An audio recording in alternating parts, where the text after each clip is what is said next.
Assalamualaikum warahmatullahi wabarakatuh. Perkenalkan, nama saya Belina Maulidia Rohmah, NIM 2021-53055, Prodi Sistem Informasi kelas B. Saya akan presentasikan dasar akuntansi pertemuan pertama. Tujuan dari dasar akuntansi ini adalah: pertama, menguraikan karakteristik sebuah perusahaan. 2. Menguraikan peran akuntansi dalam perusahaan.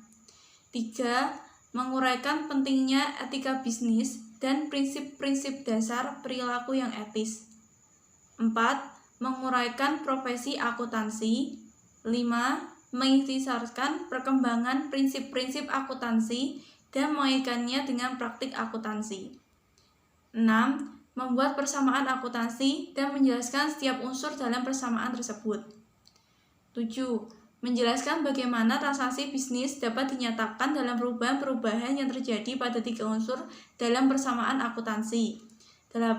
Menguraikan laporan keuangan perusahaan perseorangan dan menjelaskan bagaimana laporan-laporan tersebut saling berhubungan. 9. Menggunakan rasio kewajiban terhadap ekuitas pemilik untuk menganalisis kemampuan bertahan perusahaan dalam kondisi bisnis yang buruk. Jenis-jenis perusahaan. Pertama, perusahaan manufaktur. Perusahaan contohnya Honda. Honda menghasilkan produk berupa mobil dan motor. Perusahaan kedua yaitu Intel. Intel menghasilkan komputer. Biasanya seperti prosesor Intel 3, 7 dan sebagainya. Kalau yang perusahaan Boeing, produknya adalah pesawat terbang dan sebagainya. Yang kedua adalah perusahaan dagang. Perusahaan di sini contohnya pertama adalah Carrefour. Produknya barang kebutuhan sehari-hari seperti meja, kursi, dan kebutuhan pokok lainnya. Keystation, produknya mainan. Electronic City, barang-barang elektronik dan sebagainya. Perusahaan ketiga yaitu perusahaan jasa. Perusahaan Disney, produknya berupa hiburan seperti wahana permainan, bioskop, dan sebagainya. Garuda Indonesia, produknya transportasi. Marriott Hotels, hotel. Citibank, keuangan dan perbankan. Telkomsel, telekomunikasi. Jenis-jenis organisasi perusahaan.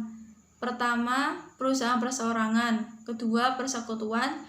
3. Korporasi atau perseroan terbatas atau biasa disebut dengan PT.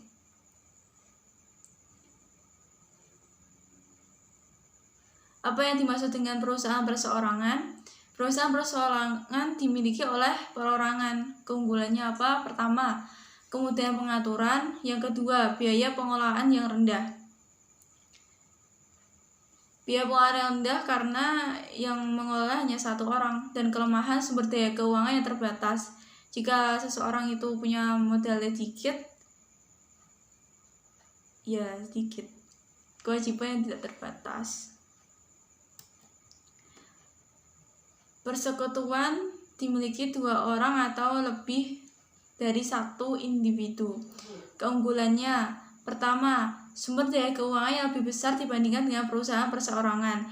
Karena ditanggung oleh 2 orang, jadi modalnya jauh lebih besar daripada perusahaan perorangan. Yang kedua, tambahan keahlian manajemen.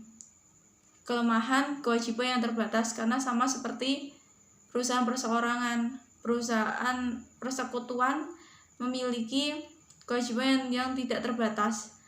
Jadi terserah misalkan perusahaan ini mau maju atau enggak, terserah yang mengelola.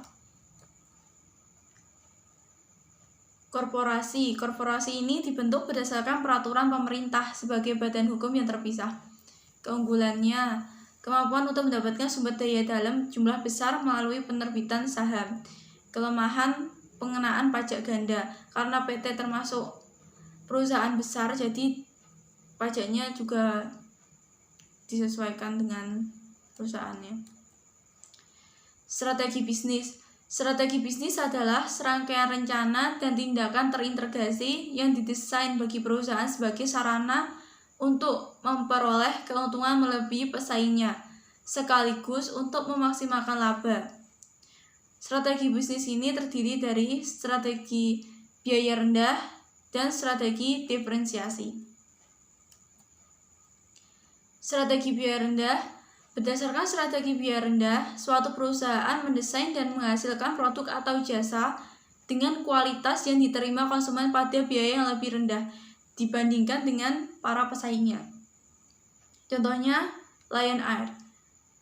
Lion Air menarget penumpang pesawat dengan biaya rendah. Oleh sebab itu, Lion Air banyak digemari oleh masyarakat pemburu tiket pesawat yang biayanya rendah dibandingkan dengan Garuda Indonesia.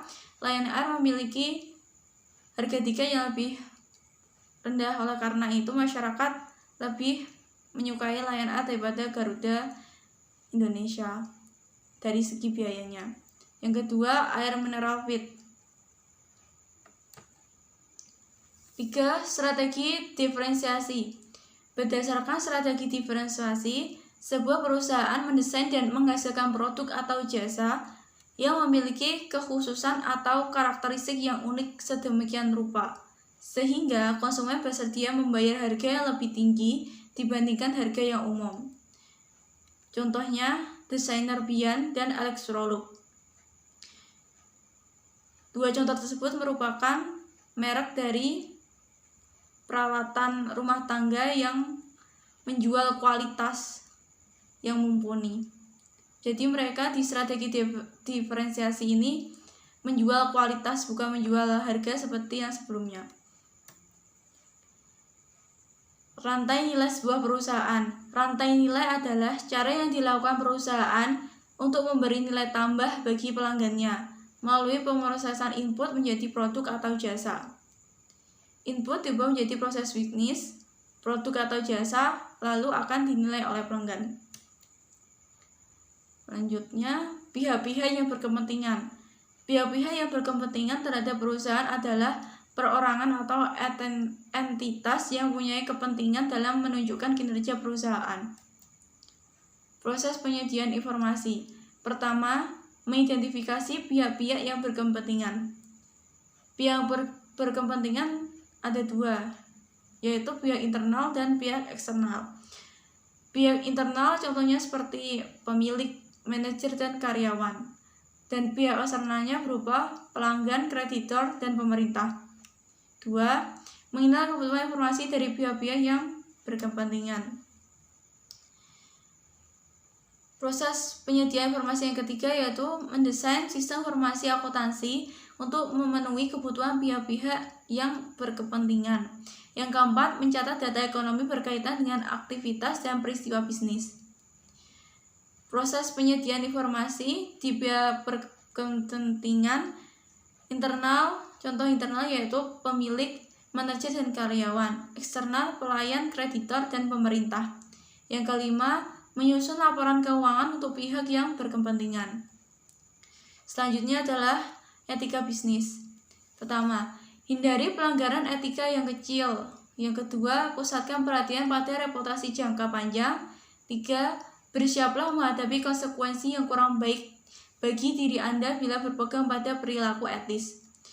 Prinsip moral menjadi dasar bagi perilaku yang etis. Contohnya adalah sopan santun. Profesi akuntansi, akuntan yang bekerja pada perusahaan. Akuntan yang bekerja pada perusahaan bisnis atau organisasi nirlaba disebut sebagai akuntan swasta. Akuntan dan stafnya yang memberikan jasa akuntansi berdasarkan honor disebut sebagai akuntan publik. Prinsip-prinsip akuntansi yang berlaku umum. Yang pertama, konsep entitas usaha. Konsep ini mengharuskan agar aktivitas usaha dicatat secara terpisah dari aktivitas pihak-pihak yang berkepentingan. Yang kedua, konsep biaya.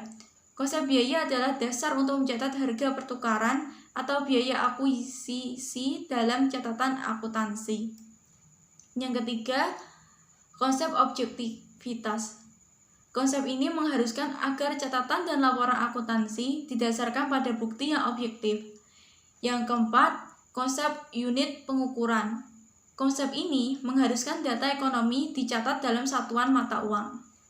Sekian presentasi dari saya. Terima kasih. Wassalamualaikum warahmatullahi wabarakatuh.